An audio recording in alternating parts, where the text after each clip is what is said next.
Beberapa hari kemudian, Qin Yichen semuanya datang ke Bei Hongyu, tetapi mengintai di perbatasan benteng, menunggu pergerakan masyarakat. Beberapa hari kemudian, tentara tiba, dan Zhan Jinrong memandang Yan Ying yang telah lama menunggu di luar benteng, dan tidak bisa menahan senyum. Saudara Yan, Anda dan saya memiliki kesempatan untuk bergabung untuk membunuh musuh. Selama perang, dia tidak memperhatikan birokrasi.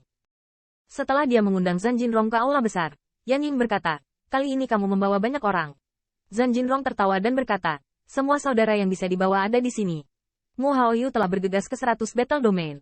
Sisa tempat, ada sisa pembangkit tenaga listrik. Setelah Zhan Jinrong duduk, dia langsung meluruskan ke titik dan berkata, bagaimana situasi di sana? Begitu dia menyebutkan ini, Yan Ying tidak bisa menahan diri untuk tidak melihat suasana hati yang buruk, tidak optimis. Sejak kemarin, beberapa pengintai ingin menguji detail saya. Jika Anda tidak datang hari ini, saya khawatir saya sudah memimpin pasukan. Zhan Jinrong mengangkat alisnya dan bersandar di sandaran kursi. Dan Yan Ying berkata, selain Sahao Yang, pemilik utama pasir terbang, beberapa hari yang lalu, ada lebih banyak rumor intelijen. Di sini juga. Dua dari mereka, cahaya Zhan Jinrong menyala. Namun, dia telah dilatih di prajurit selatan dalam dua kekuatan ini, dan tidak lebih lemah darinya saat itu. Bagaimana keadaan mereka? Su Guan tidak tahu. Tapi Gao Ling telah menembus surga abadi. Aku khawatir itu akan menjadi musuhmu. Ketika Yan Ying mengatakan ini, wajahnya tidak tampan.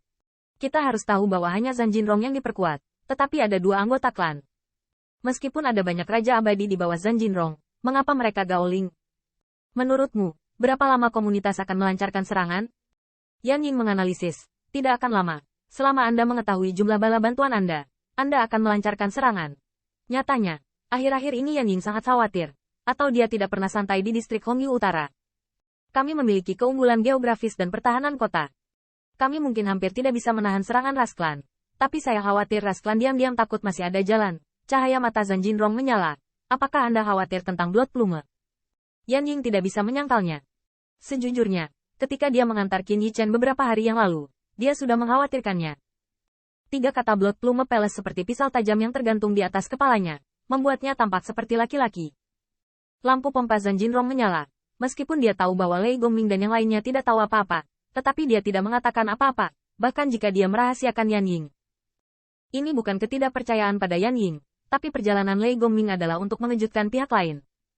Jika diberitahu sebelumnya, perilaku Yan Ying pasti akan berbeda dari masa lalu, jadi dia harus merahasiakannya untuk saat ini. Dengan mengingat hal ini, Zhan Jinrong merasa terhibur. Tenang, Saudara Yan, bukankah saya mengirimkan gulungan teknik abadi sebelumnya? Setidaknya sedikit lebih menyelamatkan jiwa. Yan Ying dengan ringan mengangguk. Dia juga mendengar bahwa langkah Singyi Yunyun masih diperoleh Qin Yichen. Sebagai teknik abadi, dia memang bisa dianggap sebagai chip penyelamat hidup. Namun, Zhan Jinrong tidak memberitahu orang Korea Utara bahwa ada serangan balik, yang membuat Yan Ying sangat malu. Ucapan dan sikapnya tampak tegang. Pada saat yang sama, domain Feisa, aula besar. Sahao Yang berdiri dengan tangan di tangannya. Di sampingnya ada Gao Ling dan Su Guan. Yang mulia bahkan memiliki beberapa raja abadi seperti Wang Lun. Semuanya sudah jelas. Satu-satunya orang yang datang ke bala bantuan dari peperangan utara, hanyalah Zhan Jinrong. Wang Lun menundukkan kepalanya, dan Gao Ling tidak bisa menahan senyum dinginnya. HMPH, sudah lama aku katakan, gerombolan gangster kadang-kadang menggunakan beberapa cara kecil untuk memanfaatkan mereka. Benar-benar bertarung, mereka sama sekali bukan lawan kita. Perbedaan jumlah raja abadi saja merupakan keuntungan besar di depan kita.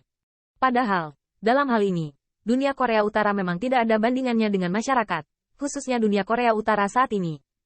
Namun, Su Guan berhati-hati, apakah akan ada penipuan? Bei Hongyu cukup penting bagi dunia perang Korea Utara, dan Zhan Wuyuan hanya bersedia mengirim Zhan Jinrong untuk datang. Gao Ling tidak setuju, dan masih mencibir, saya ingin mengirim lebih banyak staf tanpa pertempuran, tetapi seseorang harus mengirimnya. Semua alam lain baru-baru ini dikabarkan. Mereka yang bisa menempatkan Yuni di atas meja semuanya telah dikerahkan. Di sisi 100 battle domain, Chen Yexiong telah membantu menahannya. Meski pergerakan Zhan Wuyuan, kekuatan pertempuran terkuat, tidak diketahui. Gao Ling tidak panik, karena dia tahu aturan perang. Jika Zhan Wuyuan bergegas bersembunyi di tempat persembunyian Bei Hongyu, dengan kekuatan mereka, benar-benar tidak ada perlawanan. Namun, setelah Yang Mulia dan pemenang dunia perang barat mengetahui berita itu, mereka pasti akan segera berangkat dan pergi ke sisa masalah domain dunia perang utara. Oleh karena itu, jika kurang dari 10.000, tidak akan mudah menembak tanpa perlawanan. Demikian pula, Jie Fan juga memiliki beberapa ketakutan. Dapat dikatakan bahwa semua pihak menjaga pikirannya dan menjaga pemahaman diam-diam. Tepat pada saat ini, saya mendengar saha Heavenly Dao. Meskipun Brother Gaoling yakin, saya sedang menunggu tentara elit. Bagaimana bisa orang-orang yang lebih rendah dibandingkan? Setelah 3 hari, kita akan menyerang kota dalam satu serangan. Kita harus menerobos perbatasan perang Korea Utara. Faktanya, alasan mengapa Sahao yang begitu percaya diri, selain kekuatan pertempuran yang sekarang dia kuasai jauh melebihi domain asing Bei Hong, kuncinya adalah mendapatkan pesan rahasia dari Jie Ming beberapa hari yang lalu. Rumornya singkat, katakan saja padanya untuk memulai perang dengan Bei Hong Yu seperti biasa, dan ahli lain diam-diam membantu. Meskipun dia tidak mengatakannya secara eksplisit, Sahao Tian samar-samar bisa menebak bahwa mungkin ahli Sui Yugong sudah tiba. Bagaimana dia bisa membohonginya ketika tuan muda itu berbicara? Dengan Sui Yugong berdiri di belakang, kepercayaan diri Sahao Tian bisa dibayangkan. Bahkan berbicara tentang itu, dia tidak mengepung lebih awal, tetapi menunggu bantuan Jin Rongqi datang, bukan karena takut, tetapi ingin menangkap semuanya dalam satu jaring. HMPH, ini adalah pujian besar karena telah menghancurkan Hongyu Utara. Tentu saja, bahkan jika Jie Ming tidak mengingatkannya, Sahao Tian tahu apa yang bungkam. Pada saat yang sama, di tengah gunung tandus di Feisa, seorang lelaki tua Goulo memainkan tongkat tembaga. Zhang Jinrong telah tiba. Seorang pria kekar dengan kutukan ungu merah di sekujur tubuhnya berkata dengan suara yang dalam, "Kembali ke racun. Kesalahan prajurit ada di sini." Tidak hanya itu, Sahao Tian telah mengeluarkan perintah, dan setelah 3 hari, dia menyerang Bei Hong Yu. Sehat. Senyum muncul di wajah kering duangan, yang terlihat agak jelek, tetapi tidak ada yang berani menunjukkan kebencian sedikit pun. Dalam pertempuran pertama ini, beritahu geng betapa kuatnya darahku. Du Lao tidak takut apakah Zhan Wuyuan ada di Bei Hong Yu, karena dia tahu bahwa meskipun yang terakhir datang sendiri, Yang Mulia dan Kaisar Muda akan menggandakan kembalinya mereka. Bahkan dari sudut pandang orang tua yang diracuni, tembakan Sahao Tian dan yang lainnya saja sudah cukup untuk membuat dunia Korea Utara cemburu. Terlebih lagi bagaimana dan tempat persembunyian mereka, bisa dikatakan pembunuhan itu sangat berhasil. Dalam 3 hari, benteng Bei Hong Yu, para prajurit di bawah komando Jin Rongrong dan Yan Ying telah dikirim kemana-mana. Dan di hutan pegunungan di pinggiran kota Bei Hong, Lei Gongming menyimpan tokennya, tiba-tiba bangkit, dan berkata dengan lantang, "Semuanya, setelah 3 hari, pencuri suku klan akan berada di bawah tekanan tentara, siap untuk memulai." Wajah Qin Yichen tercengang. Baru saja, dia mendengar bahwa pemimpin klan dunia adalah Gao Ling Suguan yang memiliki dendam padanya. Saat itu, Qin Yichen membangkitkan senyum lucu di sudut mulutnya. Begitu dia terhalang oleh celah alam, dia hanya bisa menggunakan cara lain untuk membunuh Wang Lun. Tapi sekarang dia bisa berbicara dengan kekuatan.